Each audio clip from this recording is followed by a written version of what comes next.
ఎరా నాయనా, అసలు నువ్వు ఏం చేయాలనుకుంటున్నావురా? నేనొక నిర్ణయం తీసుకున్నాను. ఇక అంతలో రూప ఫోన్ చేస్తుంది. హలో రాజు, ఎక్కడున్నావు రాజు? రేపు పింకీ పెళ్ళి రాజు. అయితే పింకీ ఏమంది? పింకీ చచ్చిపోవాలని అనుకుంటుంది రాజు. నేనెంత చెప్పినా కూడా వినట్లేదు రాజు. ఈ పెళ్ళి ఎక్కడ జరుగుతుందో ఏమో అని చాలా కంగారు పడుతుంది. మీరేం చేస్తున్నారు? నేను చెప్పాను రాజు. ఎలాగైనా సరే నేను పింకీకి గోపికి పెళ్లి చేస్తానని చెప్పండి. ఎవరు ఎంత చేసినా సరే ఈ పెళ్ళి ఆగదు అని అంటూ కాల్ని కట్ చేయగానే, విన్నావు కదా పింకీ, రాజు ఎలాగైనా మీ పెళ్లి చేస్తానని చెప్తున్నాడు, కాబట్టి నువ్వు అలాంటి పని చెయ్యకు అని విధంగా రూప అంటూ ఉంటే, మరోవైపు రేపు ఎలాగో వీళ్ళ పెళ్ళి కాబట్టి ఖచ్చితంగా ఆ రాజుగాడు వస్తాడు. ఈ మధ్యలోనే ఆ రాజుగడి అంత చూడాలి మమ్మీ. వాటన్నిటికీ కూడా నేను అన్ని ఏర్పాట్లు చేశాను మమ్మీ. ఎందుకంటే వాడి వల్లే ఈ న్యూసెన్స్ అంతా. కాబట్టి ఆ రాజుగాడు ఉండకూడదు. పనిలో పనిగా ఆ బంటి క్యారెక్టర్ని కూడా తీసేయాలి. సరే మమ్మీ, అలాగే చేద్దాం అనే విధంగా దీపక్ అంటూ ఉంటే, మరోవైపు మాత్రం ఇక వెంటనే ఏంట్రా అయ్యా, ఏం చేయాలనుకుంటున్నావురా? పెద్దయ్య గారికి నచ్చకుండా నువ్వు ఈ పెళ్ళి ఎలా చేస్తావురా? వద్దురా, గొడవలు అయిపోతాయి. ఎందుకు చెప్తున్నానో విను. లేదమ్మా, నేను నిర్ణయం తీసుకున్నాను. వాళ్ళ పెళ్ళి నేను ఎలాగైనా చేస్తాను.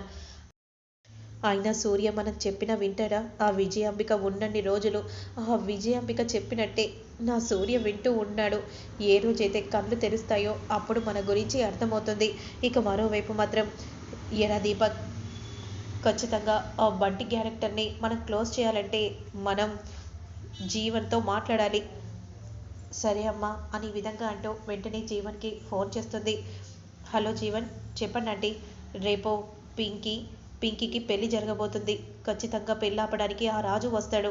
ఈ మధ్యలో నువ్వు ఇంటికి వెళ్ళి ఆ బంటిని లేపేసాయి. కిడ్నాప్ చేసి వాడిని చంపుతావో ఇంకేమైనా చేస్తావో ఇక నీ ఇష్టం. కానీ వాడు ఈ భూమి మీద కనిపించకూడదు. సరే ఆంటీ, ఆ రాజుకు నచ్చని పని ఏదైనా నేను చేయడానికి సిద్ధం. మీరు చెప్పినట్టుగానే రేపు నేను చేస్తానంటీ అనే విధంగా అంటూ ఉంటాడు. ఇక పంతులు మాత్రం వేద మంత్రాలు చదువుతూ ఉంటారు. ఏంటి ఇద్దరు కూడా అలా ఉన్నారేంటి? పెళ్ళి ఇంత సింపుల్గా జరుగుతుందని అనుకుంటున్నారా మమ్మీ? కానీ రిసెప్షన్ మాత్రం చాలా గ్రాండ్గా ఏర్పాటు చేస్తాం మమ్మీ అనే విధంగా అంటూ ఉంటే, ఇద్దరు కూడా అలానే చూస్తూ ఉంటారు. సరే పదరా, మనకు చాలా పనులు ఉన్నాయి అని అంటూ వెంటనే అక్కడి నుండి వెళ్తూ ఉంటారు. అక్క, పింకీ రెడీ అవుతుందా? పింకీని రూపి దగ్గరుండి తయారు చేస్తుంది తమ్ముడు. ఇక మరోవైపు మాత్రం గోపిని రాజు తయారు చేస్తూ ఉంటాడు.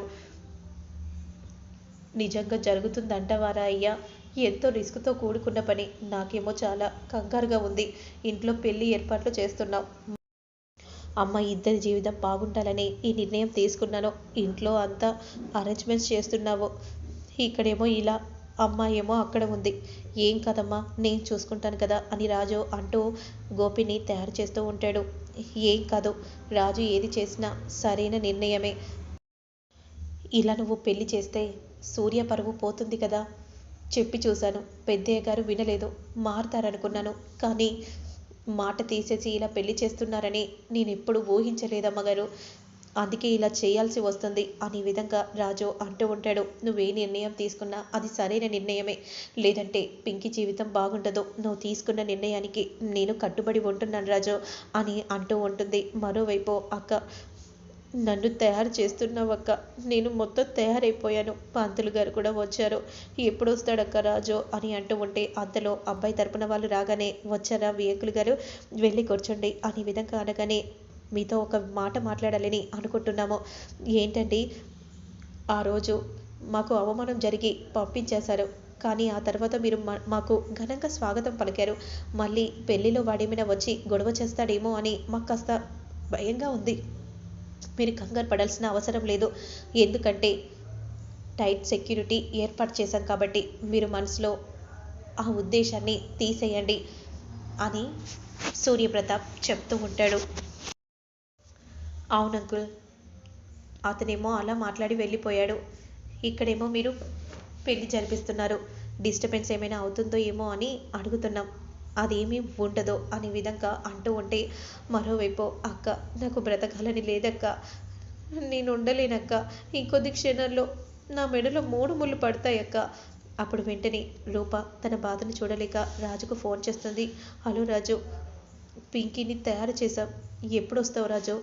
వస్తున్నాను అమ్మాయి గారు, ఇక్కడ అన్ని ఏర్పాట్లు కూడా అయిపోయాయి, గోపిని కూడా పెళ్లి కొడుకుగా తయారు చేశాను, వచ్చేస్తున్నాం అనే విధంగా అనగానే, ఏంటి ఇక్కడ ఏం జరుగుతుంది? మీ బాబాయ్ పెళ్లి జరుగుతుంది. అవునా, బాబాయ్ పెళ్లి జరుగుతుందా? మరి అమ్మాయి ఇక్కడ? అమ్మో, నాకు ఈ విషయమే తెలియదు, ఇంట్లో పెళ్ళన్న విషయం అని బంటి అంటూ ఉంటే, ఇక గోపి మాత్రం చాలా సంతోషంగా బంటిని చూస్తూ ఉంటే, పింకీ నువ్వు బాధపడకు, రాజు వచ్చేస్తున్నాడు అనే విధంగా అంటూ ఉంటుంది. నువ్వు కంగారు పడాల్సిన అవసరమే లేదు, ఎందుకంటే ఈ పెళ్లి జరగదు అని చెప్తూ ఉంటే, మరోవైపు మాత్రం ఈ పెళ్లి జరగాలి, జరిగి తీరాలి అని మనసులో సూర్యప్రతాప్ అనుకుంటూ ఉంటాడు. ఇదంతా మన మంచికేనా, లేదంటే ఎలా అనుకోవాలి సుమ, నాకేం అర్థం కావట్లేదు, అదే నాకు కూడా తెలియట్లేదండి అని సుమ చంద్రతో అంటూ ఉంటే, మరోవైపు ఆ రాజుగాడు బయలుదేరి ఉంటాడు.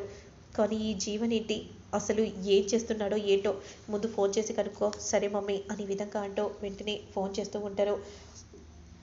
ఇక జీవన్ మాత్రం లేడీస్ గెటప్లో తయారవుతూ ఉంటాడు.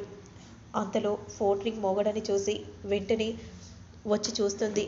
ఏంటి ఈయన చీర కట్టుకొని ఇలా రెడీ అవుతున్నారేంటి, ఏం జరుగుతుంది అని విధంగా మనసులో అనుకుంటూ చాలా కంగారుగా చూస్తూ ఉంటుంది. ఇక అప్పుడే చెప్పు దీపక్, ఆల్రెడీ ఆ రాజుగాడు బయలుదేరి ఉంటాడు, ఇక్కడ పూజారి గారు కూడా వచ్చేసారు, కాబట్టి నువ్వు త్వరగా బంటిని కిడ్నాప్ చేసేయి, నీ కిడ్నాప్ చేస్తాను కదా, నువ్వేం కంగారు పడకు, నేను చూసుకుంటాను ఆ బాబు విషయం అని విధంగా అంటూ కాల్ని కట్ చేయగానే, అంతలో వెనుతిరిగి చూడగానే తన భార్యను చూసి ఒక్కసారిగా షాక్ అయిపోతారు. ఏంటి విన్నావా, అంతా వినేసావా? ఏంటండి కిడ్నాప్ అంటున్నారు, మనకు బాబున్నాడు, మీరు ఇలా చేయడం కరెక్ట్ కాదు. ఏంటి కరెక్ట్ కాదు, ఇది నీకు సంబంధించిన విషయం కాదు, నువ్వు ముందు తప్పుకో, నేను తప్పుకోను, మిమ్మల్ని నేను ఎక్కడికి పంపించను, ఏంటి నువ్వు పంపించేది అని అంటూ తనని గట్టిగా గుద్దగానే వెంటనే క్రింద పడిపోతుంది. ఇక మరోవైపు మాత్రం కుందనపు బొమ్మలా ఉన్నామమ్మ, బంగారు బొమ్మ, అమ్మ రూప తీసుకొనిరా, అందరూ తన కోసం ఎదురు చూస్తున్నారు, పదమ్మ పద అని అంటూ వెంటనే అలా తీసుకొని వస్తూ ఉంటే సుమచంద్ర చాలా బాధగా దీనంగా చూస్తూ ఉంటారు. వెంటనే కళ్యాణ మండపంలో అబ్బాయి పక్కన వచ్చి పింకిని కూర్చోపెట్టగానే పంతులు గారు మంత్రాలు చదువుతూ ఉంటే అక్షంతలు వేస్తూ ఉంటారు. మరోవైపు మాత్రం బంటి ఫోన్ పట్టుకొని గేమ్ ఆడుతూ ఉంటాడు. అమ్మ బట్టలు మార్చుకొని రండి అని అంటూ ఇద్దరికి కూడా బట్టలు ఇవ్వగానే వెంటనే పింకిని రూప తీసుకెళ్ళిపోతూ ఉంటుంది. అక్క అయిపోయిందక్క, అంతా అయిపోయింది, నన్ను ఇప్పుడు రాజు ఇక్కడ నుంచి తీసుకెళ్ళిపోతాడక్క అని అంటూ ఉండగా అదే సమయానికి రాజు ఎంట్రీ ఇస్తాడు. టైట్ సెక్యూరిటీని చూసి, ఇదంతా ఈ విజయాంబిక పనే అని నాకు తెలుసు, నేను ఇప్పుడు చెలకు చూస్తే ఆ విజయాంబికనే షాక్ అవుతుంది అని మనసులో రాజు అనుకుంటూ